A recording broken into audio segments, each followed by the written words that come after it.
Hello students, आपका ICIT online classes में बहुत बहुत स्वागत है। आज मैं आपके लिए वीडियो लेकर आया हूँ जावा प्रोग्रामिंग में इनहेरिटेंस। इससे पहले हम लोगों ने 16 वीडियोस जावा के देख लिए हैं। आज हमारा 17 वीडियोस होगा और हम लोग आज जानेंगे कि जावा में इनहेरिटेंस क्या होता है और इसकी प्रोग्रामिंग कैसे होती है। तो सबसे पहले ये जाना जाए कि इनहेरिटेंस का उद्देश्य क्या है, इसका डिफिनेशन क्या है, इसका बेनिफिट क्या है।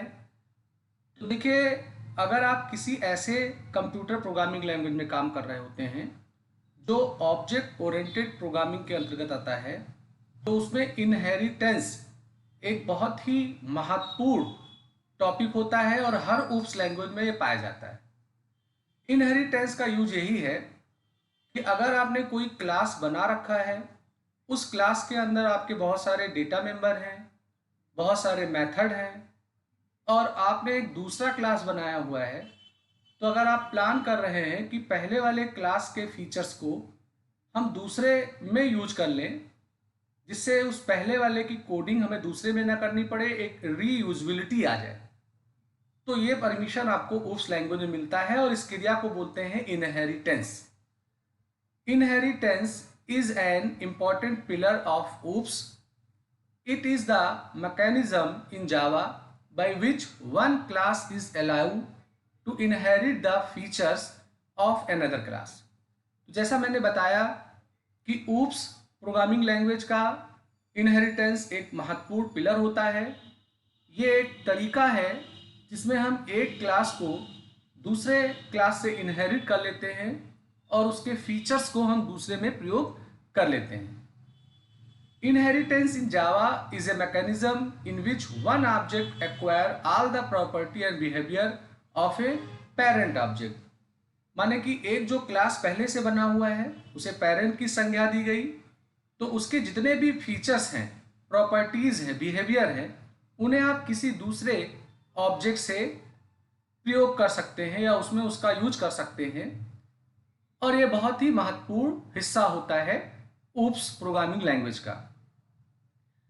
The idea behind inheritance in Java is that you can create new class that are built upon existing classes.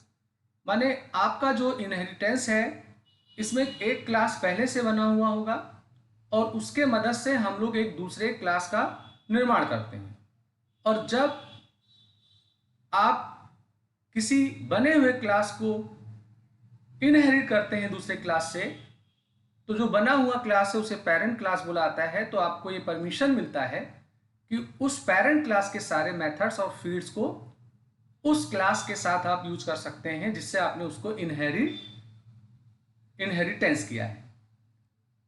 तो इनहेरिटेंस का मेन रोल यही है कि अगर आपने कोई क्लास बनाया है, उसके बहुत सारे डेटा हैं, उसके बहुत सारे मेथड हैं और आप एक अनदर क्लास बनाए हुए हैं, उसमें आपको फिर उसी काम की नीड हो रही है, तो उस अनदर क्लास में आपको वो पूरी प्रोग्रामिंग फिर से नहीं करनी है। आप उस पुराने वाले क्लास को नए वाले क्लास से इनहेरिट कर सकते हैं, जिससे रीयूजबिलिटी इसमें आ जाती है। हमारा जो इनहेरिटेंस है, इससे रिलेटेड कुछ महत्वपूर्ण टर्मिनोलॉजी हैं, उन्हें जाना जाए। सुपर क्लास, वो क्लास जो इनहेरिट होता है किसी दूसरे क्लास से, उसे हम लोग सुपर क्लास बोलते हैं। सुपर क्लास को हम लोग पेरेंट क्लास, बेस क्लास भी बोलते हैं।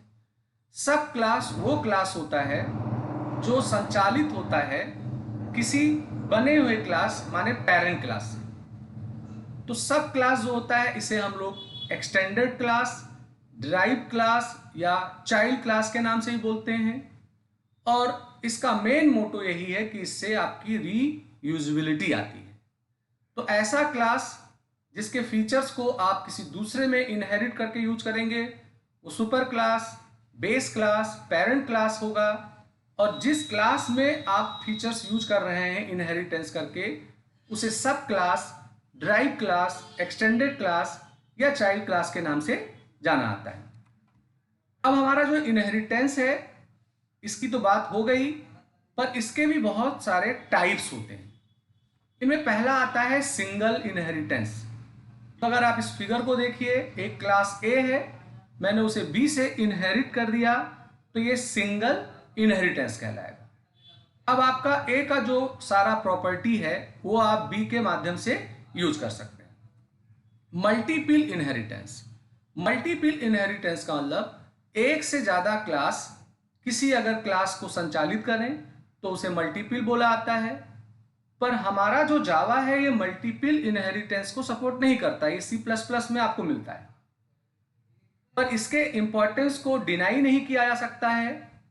तो फिलहाल इसको करने के लिए हम लोग जावा में एक चैप्टर पढ़ेंगे इंटरफेस, तब हम उसके माध्यम से मल्टीपल इनहेरिटेंस कर पाएंगे।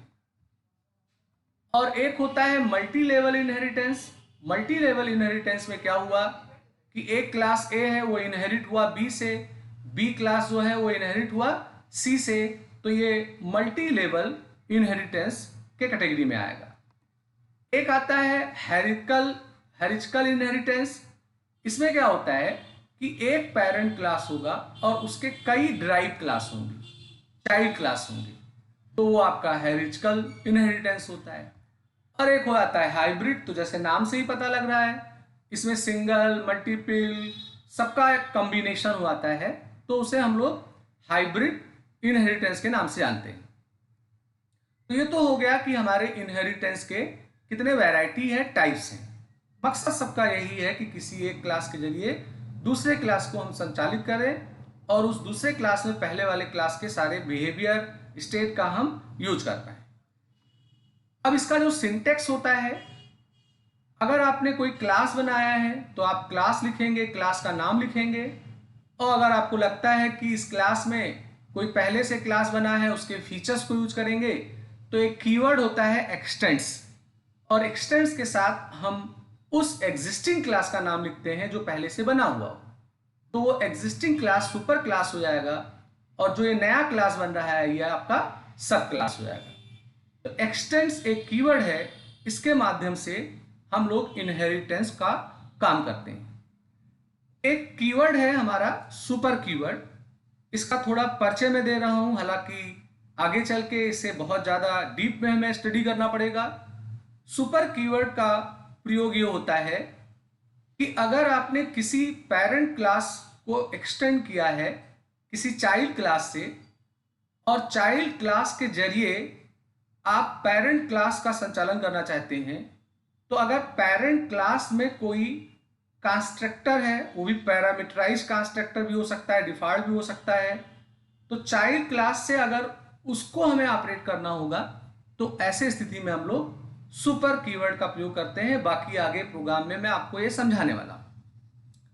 तो चलिए हम लोग चलते हैं अपने ब्लूजे आईडीई में। मैंने कुछ प्रोग्राम्स बना के रखे हुए हैं, उनको पहले चेक करके देखा जाए। तो मैंने एक प्रोग्राम बनाया हुआ है जिसका नाम क्लास का टेस्ट है। तो उस टेस्ट क्लास में मैं सिंगल इनहेरिटेंस को एक सहज तरीके से बताने का काम कर रहा हूं। तो देखिए ये मेन क्लास है, मेन क्लास की बात हम बाद में करेंगे, पहले इन क्लासेस की बात कर लें।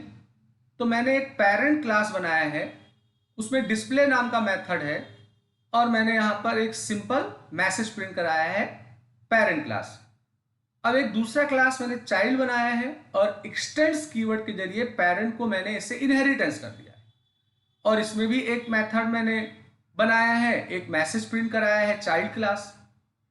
तो ये पेरेंट जो है ये सुपर क्लास हो गया और चाइल्ड जो हो गया ये सब क्लास हो गया। तो अब आपको ये अनुमति मिलती है कि आप चाइल्ड क्लास के माध्यम से पेरेंट क्लास के मेथड या सारे प्रॉपर्टी का आप यूज कर सकते हैं। अब अगर आप मेन मेथड को देखें तो यहां मैंने चाइल्ड वाले क्लास का ऑब्जेक्ट बनाया है, और मैं चाइल्ड वाले क्लास के माध्यम से पेरेंट के अंदर जो मेथड था डिस्प्ले में उसको कॉल कर रहा हूं। और ये इसलिए कॉल कर पा रहा हूं क्योंकि चाइल्ड जो है वो पेरेंट से इनहेरिटेंस है, तो आपको अनुमति मिलती है कि आप पेरेंट के सारे मेथड डेटा का प्रयोग चाइल्ड के ऑब्जेक्ट के माध्यम से कर सकते हैं। और फिर मैंने इस C1 ऑब्जेक्ट के माध्यम से डिस्प्ले 1 वाले मेथड को कॉल किया है। तो होएगा क्या कि एक पहले मैसेज पेरेंट क्लास आएगा और एक दूसरा आएगा चाइल्ड क्लास। मैंने यहाँ पेरेंट का कोई ऑब्जेक्ट नहीं बनाया है, मैं चाइल्ड के माध्यम से पेरेंट और चाइल्ड दोनों को ऑपरेट कर रहा हूं। तो अगर इसका मैं आउटपुट देखूं तो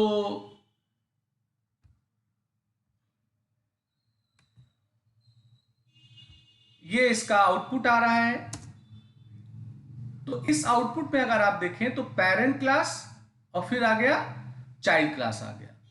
तो चाइल्ड क्लास के मदद से हम पेरेंट क्लास को हैंडल कर रहे हैं। तो ये तो एक सिंपल प्रोग्राम था। अब मैंने एक प्रोग्राम और बना रखा है जिसमें मैं थोड़ा और इसे जटिल तरीके से एक्सप्लेन कर रहा हूं, समझिएगा।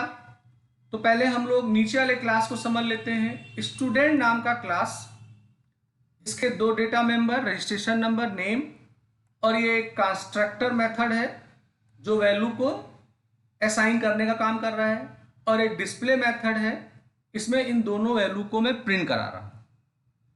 अब इसी में ही मैंने एक मार्क्स नाम का क्लास बनाया है और उसको इनहेरिट कर दिया है एक्सटेंड कीवर्ड के जरिए स्टूडेंट से। और मैंने यहां पर केवल 3 वेरिएबल्स लिए हैं, डेटा मेंबर लिए हैं, P1, P2, P3 मान लेते हैं, 3 सब्जेक्ट्स के मार्क्स हैं।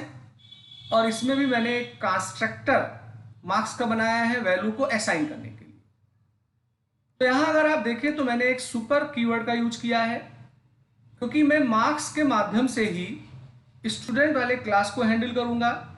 तो जब मैं मार्क्स का ऑब्जेक्ट बनाऊंगा तो चूंकि मार्क्स में एक कंस्ट्रक्टर मेथड है तो मुझे 3 वैल्यू देना होगा, और इसी से ही संचालित करना है हमें ऊपर क्लास स्टूडेंट को।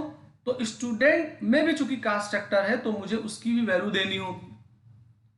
तो यहां मैंने सुपर कीवर्ड के जरिए जो इसका सुपर क्लास है, बेस क्लास है, उसमें जो स्थापित है कंस्ट्रक्टर, उस वैल्यू को यहां मैंने भेजने का काम किया है।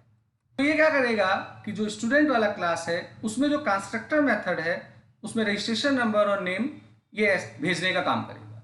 और यहां मैंने डिस्प्ले तीनों मार्क्स के लिए मेथड बनाया है।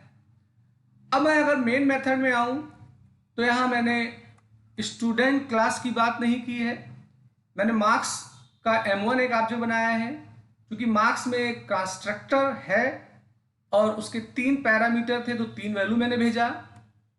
अब चूंकि इसी से ही ऑपरेट होगा स्टूडेंट, तो भाई स्टूडेंट में भी एक कंस्ट्रक्टर बैठा हुआ है तो उसकी वैल्यू आप कैसे भेजते?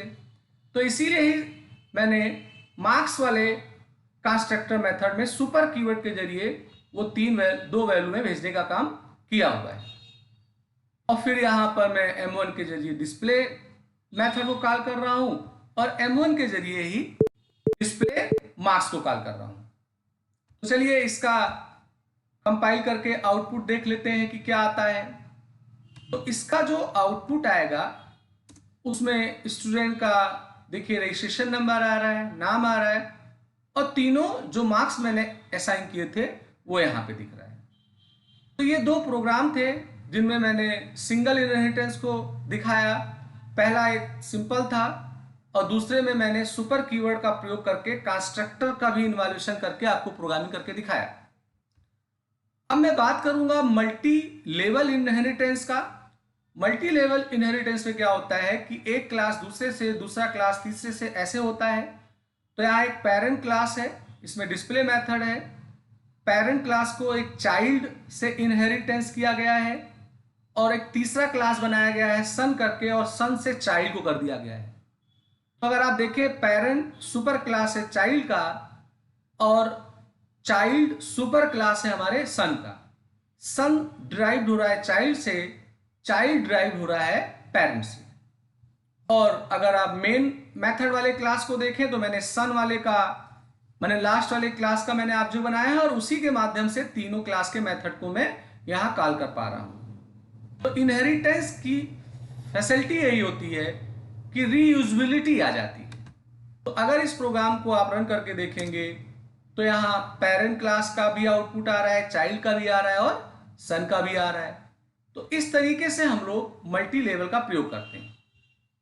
अब मैं एक प्रोग्राम आपको और दिखा रहा हूं, ये हेरिटिकल इनहेरिटेंस है। इसमें क्या होता है कि एक सुपर क्लास होते हैं और वो सुपर क्लास कई चाइल्ड क्लास से इनहेरिटेंस होते हैं। तो ऐसे यहाँ एक क्लास पेरेंट का बना हुआ है, उसे मैंने चाइल्ड 1 से इनहेरिट किया है और यहाँ मैंने चाइल्ड 2 से फिर पेरेंट को किया है। तो यहाँ पेरेंट सुपर क्लास चाइल्ड 1 का भी है और पेरेंट सुपर क्लास हमारे चाइल्ड 2 का भी है। तो यहाँ अगर आप देखें तो चाइल्ड 1 और चाइल्ड 2 का मैंने ऑब्जेक्ट बनाया है और उनके माध्यम से उसके जो पेरेंट और खुद के मेथड हैं उनको मैंने कॉल किया है। तो अगर मैं इसको कंपाइल करता हूं और इसका अगर आउटपुट देखता हूं तो देखिए क्या आएगा। ये पेरेंट क्लास फिर चाइल्ड 1 फिर पेरेंट क्लास फिर चाइल्ड 1 आ गया। तो ये एक बेसिक नॉलेज था इनहेरिटेंस का जो मैंने आपको इस वीडियो के माध्यम से प्रदान किया। उसके आगे अभी और वीडियोस आएंगे जिनमें इनको और ज़्यादा एक्सप्लेन किया जाएगा। यहाँ मैंने आपको केवल इनहेरिटेंस का डिफिनेशंस, उसके बेनिफिट्स बताए, इनहेरिटेंस कितने प्रकार का होता है ये बताया, एक्सटेंड कीवर्ड के संबंधित जानकारी दिया, सुपर कीवर्ड का भी प्रयोग किया और मैंने आपको प्रोग्रामिंग करके भी दिखाया कि कैसे इन्हें यूज करना है। तो फ्रेंड्स, मेरा वीडियो अच्छा लगा हो लाइक करिए, शेयर करिए, सब्सक्राइब करिए, बेल आइकन को सेलेक्ट करिए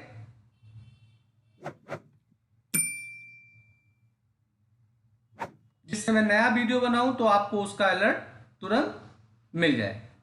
तो आज का वीडियो मैं यहीं समाप्त करता हूं। आपका दिन शुभ हो।